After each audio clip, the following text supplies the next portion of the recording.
खाली बसायचो एक विनंती आहे सगळ्यांनी खाली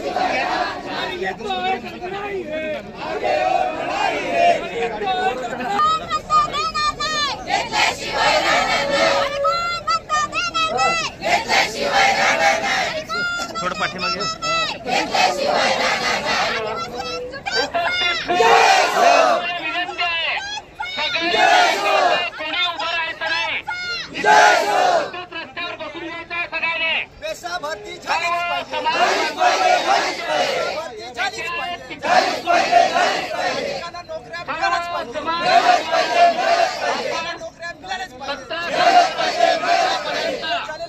प्राधान्य मिळालंच पाहिजे।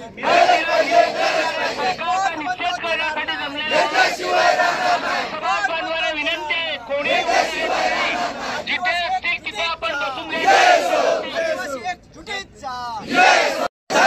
देशाभरती झालीच पाहिजे, नोकऱ्या मिळालंच पाहिजे, सर्वांना नोकऱ्या मिळालंच पाहिजे।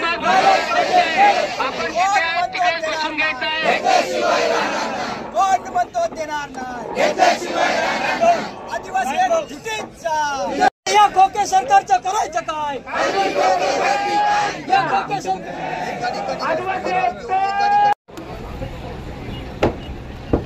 पेशा भरती संदर्भामध्ये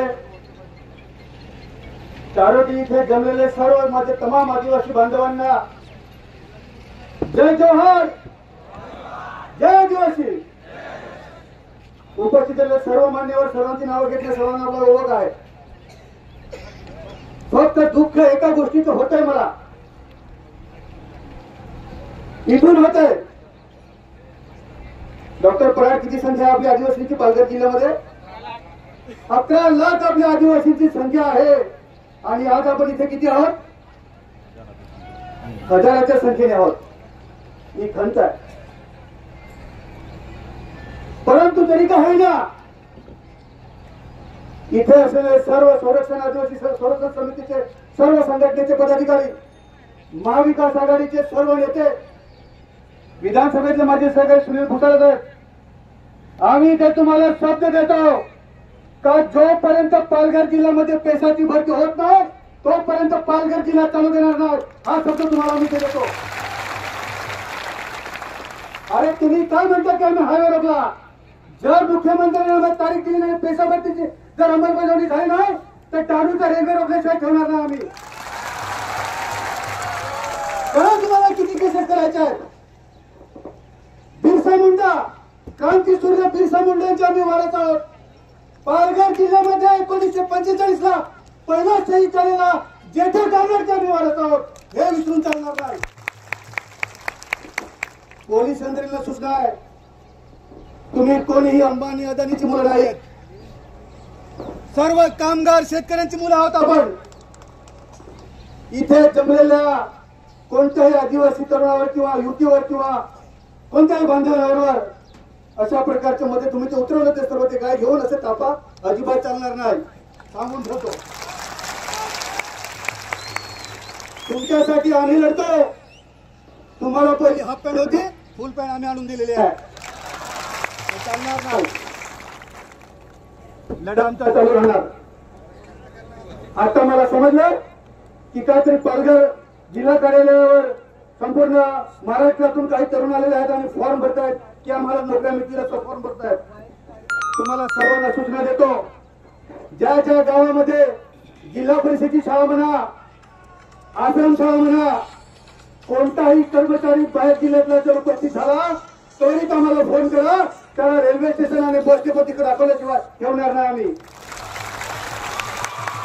नाही चालणार, नाही चालू देणार। त्याला सांगायचं बॅग घे आणि सीधा डेपो नंतर रेल्वे स्टेशनवर जा, तुम्हाला दाखवतो सरकार काय आमचं काय अंत बघतो काय। ह्या देशासाठी बलिदान दिलेले आम्ही लोक आहोत, त्यांच्या आम्ही वारस आहोत। संबंध आदिवासी तरुणांना माझं म्हणणं आहे, आपण सांगतो ना देखो देखो कोणा आदिवासी शेरा, हे फक्त सांगून चालणार नाही। अरे उठ माझ्या वागा, उठ आणि लढ। ते रक्त आहे आमच्यामध्ये. गोळी घ्यायला आम्ही तयार आहोत. फक्त भाषण करण्याचे निर्णय आम्ही गोळी घ्यायला आम्ही तयार आहोत. दुसरा साहेब सुद्धा खांद्याला खांदा लावून गोळी घ्यायला आम्ही तयार आहोत.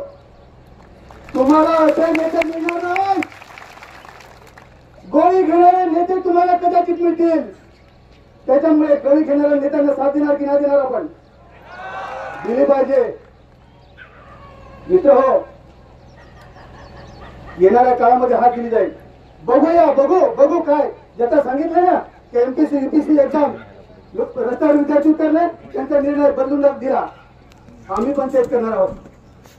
आज इथे हजाराच्या संख्येत असतील, उद्या लाखाच्या तादांमध्ये आम्ही उतरणार आहोत. आणि ही जबाबदारी माझ्या आदिवासी तरुणावर आहे, माझ्या वाघावर आहे. जो म्हणतो ना की आम्ही बिरसा मुंडाचे वारस आहोत. 25 वर्षामध्ये ज्या तरुणाने इंग्रजांना सळका पडून सोडलेलं त्याच्या आम्ही वारस आहोत. येणाऱ्या हाकेला ह्या तरुणाला माझा आव्हान आहे. गावागावाचा पाण्याचा आणि त्या वाघाला जागा करा आणि रेल्वे पथ आपण उतरवूया. कसं महाराष्ट्र सरकार आपल्याला बोलवत नाही. आमची परीक्षा बघते काय महाराष्ट्र सरकार. सुनील भुसारा मोखाड्यामध्ये राहतात, आपल्या पालघर जिल्ह्याच्या टोकावर. मी राहतो समुद्र किनाऱ्यावर. दोघे पण शेर आम्ही आजूबाजूला आहोत. मधला जो भाग आहे त्याने आम्हाला साथ दिली पाहिजे. मित्र हो, जो तरुण वाट बघतो मला उद्या नोकरी लागेल. आमचे आई वडील कुठेतरी फॉरेस्टचा प्लॉट आहे. आमच्या कब्जामध्ये 5 एकर जागा आहे. आम्हाला 5 गुंठे दिलेले आहे सरकारने. त्या 5 गुंठ्यामध्ये माझे आई वडील आज ही घाम काढतायत आणि स्वप्न बघतायत माझ्या मुलाला उद्या नोकरी लागेल, 2 घास माझ्या घरात सुखाचे येतील. त्या आई वडील माझ्या वाट बघतायत. त्याचा असा आपण भंग करणार आहोत का? नाही भंग करणार. हा एक भाग झाला. पण माझा मुलगा, माझ्या काकाचा मुलगा, माझ्या भावाचा मुलगा ज्या शाळेमध्ये जातो त्या शाळेमध्ये एकच शिक्षक आहे. तो शिक्षक येतो आणि काय करतो, सकाळी आला का 4थी पर्यंतच्या मुलांना हजेरी घेतली का एक गाणं म्हणून टाळ्या वाजून दाखवतो, विषय संपला. ह्याच्यातून मुलं आमची पुढे जाणार नाही. अरे ज्या बिरसा मुंडांनी शिक्षण घेऊन इंग्रजांना सळकी पळ करून सोडलं, ज्या जेठा गांधींनी अशिक्षित राहून आपल्या छातीवर गोळी घेतली 1945 ला तलवाराच्या गोळीबारमध्ये, हा गुजरातचा तवाडा. हे आम्ही करू शकतो. एक दलिताचा मुलगा भीमराव आंबेडकर यांना शिक्षण दिलं. संपूर्ण देशाला एका पुस्तकामध्ये सर्व देशाला एकत्र आणलं. त्याचं नाव आहे संविधान. तसं आम्हाला सुद्धा शिकण्याची संधी द्या आमच्या मुलांना. आमची मुलं पण आज खूप मोठमोठ्या हुद्द्यावर आहेत. आणि म्हणून जास्त वेळ घेणार नाही मित्र हो. परंतु आताच मला समजलं का 30 तारखेला वाढवण बंदरचे उद्घाटन होणार आहे. हलक्यावर घेऊ नका. पेशा भरतीच्या संदर्भात काही ओबीसीचे लोक पण झालेले आहेत. आपलं म्हणणं आहे की फक्त पेशा आमचं आरक्षण आहे ते मला द्या, पण जे ओबीसीचं आरक्षण आहे ते त्यांना द्या. त्यांच्या बरोबर पण आम्ही आहोत. पालघर जिल्ह्याच्या बाहेरचा घेणार नाही. ओबीसी आणि आदिवासी मध्ये तुम्ही भांडणे लावून देता. काय काय हे ब्रिटिशांची नीती झाली.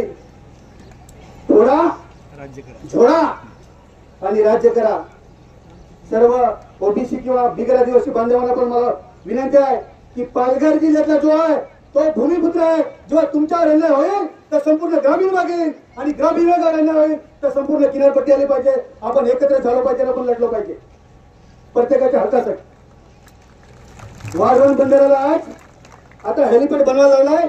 20 कोटी रुपये विमान उतरवणार आहे मोदी साहेबांचं. ज्याला मी मागच्या सभेमध्ये सांगितलं उसाट पंतप्रधान, ज्याला काय पडले ना उठला सुटला त्या देशात त्या घरचा एखादा कुटुंब प्रमुख असतो ना दारोड्या, त्याला काय नाही सकाळी उठला का दारू प्यायला, कुटुंबाची हालत काय असते तसा आहे. सांगत होता अबकी बार 400 पार रोखलं त्याला, रोखलं जनतेने. अबकी बार 400 पार काय तुला 240 वर आणून ठेवला, 239 वर आणून ठेवला. परवाच्या दिवशी नाशिकला गेलो होतो. राष्ट्रवादी काँग्रेस पक्षाचे खासदार बगरे साहेब आम्ही एकत्र होतो. ते त्यांना विचारलं, साहेब सभागृहामध्ये काय आहे? तर म्हणे आता गपचूप बसतोय सा. म्हणून त्याची हुकुमशाही होती. बोलायला उठला की बाहेर खासदार 140 खासदार तर असेच उडून टाकले. जो सभागृहात उपस्थित होता त्याला पण निलंबित करून टाकलं. एवढी हुकुमशाही होती. रोखला, पण जनतेने रोखलं. म्हणून वाढवण बंदरात 30 तारखेला उद्घाटन होणार आहे. 50 कोटी रुपयाचा मांडव आता मला व्हॉट्सअपला आलाय. ते सर्व 50 कोटी रुपयाचा मांडव. अरे सर्व उद्घाटनासाठी तुम्ही एवढे करता, आणि आमच्या मुलांना जर नोकऱ्या दिल्या असता आणि 2 पैसे घरात गेले असतं तर तुम्हाला त्याची दुवा तर मिळाली असती निदान. पण ते सुद्धा रोखावं लागेल. रोखणार आहोत की नाही आपण? रोखावं लागेल. उरणच्या एका आमच्या कार्यकर्त्यांनी मला सांगितलं, अरे निकोले, तुझ्या घराच्या पाठीमागे डोंगर असतील तर त्याचा फोटो काढून ठेव, नाही तर उद्या तुझी मुलं तुला विचारतील, पप्पा इथे काय होतं, सांगावं लागेल डोंगर होतं.